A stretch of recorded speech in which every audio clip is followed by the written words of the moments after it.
बहुत पुरानी बात है। किसी नगर में हरीश नाम का एक लड़का रहता था। बेचारे के माँ बाप स्वर्ग सिधार चुके थे। गरीब होने के कारण उसके पास अपने खेत भी नहीं थे। औरों के खेत में वह दिन भर छोटे मोटे काम करता और बदले में खाने के लिए आटा चावल ले आता। घर आकर वह अपना खाना तैयार करता और खा पीकर सो जाता। जीवन ऐसे ही मुश्किलों से भरा था। ऊपर से एक और मुसीबत उसके पीछे पड़ गई। एक दिन उसने अपने लिए 4 रोटियां बनाई। हाथ मुंह धोकर वापस आया तब तक 3 ही बची। दूसरे दिन भी यही हुआ। तीसरे दिन उसने रोटियां बनाने के बाद उस जगह पर नजर रखी। उसने देखा कि कुछ देर बाद वहां एक मोटा सा चूहा आता है और एक रोटी उठाकर वहां से जाने लगता है। नमस्कार, मैं हूँ प्रिया और आप देख रहे हैं चैनल मीठे मोती। अगर आप चैनल पर नए हैं तो सब्सक्राइब करना ना भूलें, क्योंकि ऐसी ही प्रेरणादायक कहानियां आपको इस चैनल पर मिलती रहेंगी। तो आइए सुनते हैं आगे की स्टोरी। हरीश तैयार रहता है और वह फौरन चूहे को पकड़ लेता है। चूहा बोला, भैया, मेरी किस्मत का क्यों खा रहे हो? मेरी चपाती मुझे ले जाने दो। हरीश ने कहा कि तुम्हें ले जाने दी तो मेरा पेट कैसे भरेगा? मैं पहले से ही अपने जीवन से परेशान हूँ। ऊपर से अब पेट भरकर खाना भी ना मिले तो मैं क्या करूँगा? ना जाने मेरे जीवन में खुशहाली कब आएगी। इस पर चूहे ने कहा कि तुम्हारे सारे सवालों का जवाब तुम्हें मतंग ऋषि दे सकते हैं।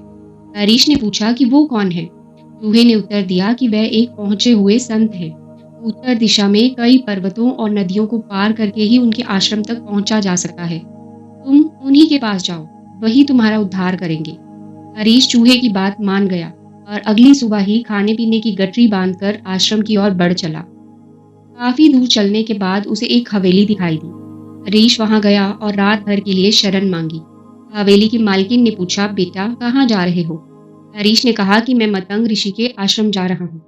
मालकिन ने कहा, बहुत अच्छा, उनसे मेरे लिए एक प्रश्न का उत्तर मांग कर लाना। ये मेरी बेटी 20 साल की हो गई है। वह देखने में अत्यंत सुंदर है। उसके अंदर हर प्रकार के गुण भी हैं, लेकिन बेचारी ने अभी तक एक शब्द नहीं बोला है। पूछना कि वह कब बोलना शुरू करेगी। और ऐसा कहते कहते मालकिन रो पड़ी। हरीश ने कहा कि आप परेशान ना हो, मैं आपका उत्तर जरूर लेकर आऊंगा। हरीश अगले दिन आगे चल पड़ा। रास्ता बहुत लंबा था। रास्ते में उसे बड़े बड़े बर्फीले पहाड़ मिले। उसे समझ नहीं आ रहा था कि कैसे पार करूं। समय बीत रहा था। तभी उसे एक तांत्रिक दिखाई दिया जो वहां पर बैठकर तपस्या कर रहा था। हरीश तांत्रिक के पास गया और उससे बोला कि मुझे मतंग ऋषि के दर्शन को जाना है। कैसे जाऊं? रास्ता तो बहुत ही परेशानी वाला लग रहा है।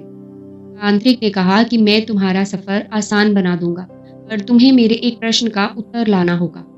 हरीश ने कहा, लेकिन जब आप मुझे वहां पहुंचा सकते हैं तो खुद क्यों नहीं चले जाते? तांत्रिक ने कहा, क्योंकि मैंने इस जगह को छोड़ा तो मेरी तपस्या भंग हो जाएगी। हरीश ने कहा, ठीक है, आप अपना प्रश्न बताएं। तांत्रिक ने कहा, पूछना, मेरी तपस्या कब सफल होगी? मुझे ज्ञान कब मिलेगा? हरीश ने कहा, ठीक है, मैं इस प्रश्न का उत्तर जरूर लाऊंगा। इसके बाद तांत्रिक ने अपनी तांत्रिक विद्या से लड़के को पहाड़ पार करा दिया। अब आश्रम तक पहुंचने के लिए सिर्फ एक नदी ही पार करनी थी। हरीश इतनी विशाल नदी देखकर घबरा गया। तभी उसे नदी के किनारे एक बड़ा सा कछुआ दिखाई दिया।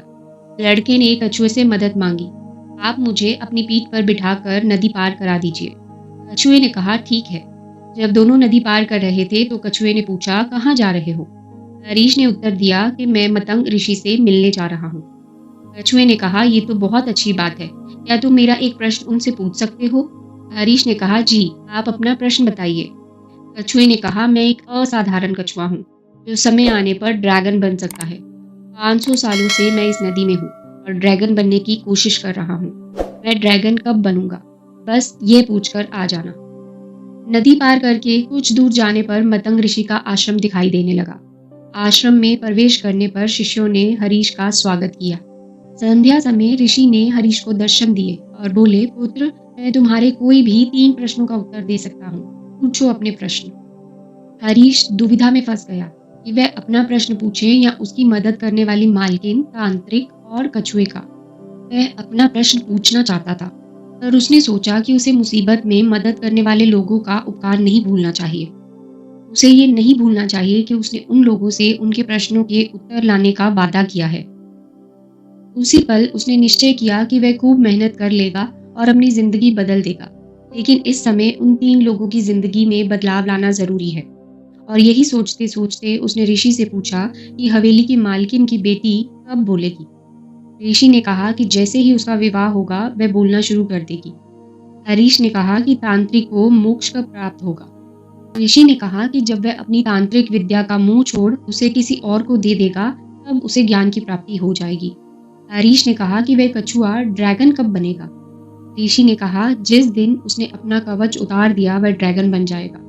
हरीश ऋषि से उत्तर जानकर बहुत खुश हुआ। अगली सुबह वह ऋषि का चरण स्पर्श करके वहां से प्रस्थान कर गया। वापस रास्ते में कछुआ मिला। उसने हरीश को नदी पार करा दी और अपने प्रश्न के बारे में पूछा। तब हरीश ने कछुए से कहा कि अगर तुम अपना कवच उतार दो तो तुम ड्रैगन बन जाओगे। कछुए ने जैसे ही कवच उतारा उसमें से ढेरों मोती झड़ने लगे। कछुए ने वे सारे मोती हरीश को दे दिए और कुछ ही पलों में ड्रैगन में बदल गया। उसकी खुशी का ठिकाना नहीं रहा। उसने फौरन हरीश को अपने ऊपर बिठाया और बर्फीली पहाड़ियां पार करा दी। थोड़ा आगे जाने पर उसे तांत्रिक मिला। हरीश ने उसे ऋषि की बात बता दी कि जब आप अपनी तांत्रिक विद्या किसी और को देंगे तो आपको ज्ञान की प्राप्ति हो जाएगी। तांत्रिक बोला अब मैं कहाँ किसे ढूंढने जाऊं, ऐसा करो तुम ही मेरी विद्या ले लो। और ऐसा कहते हुए तांत्रिक ने अपनी सारी विद्या हरीश को दे दी और अगले ही क्षण उसे ज्ञान प्राप्ति की अनुभूति हो गई।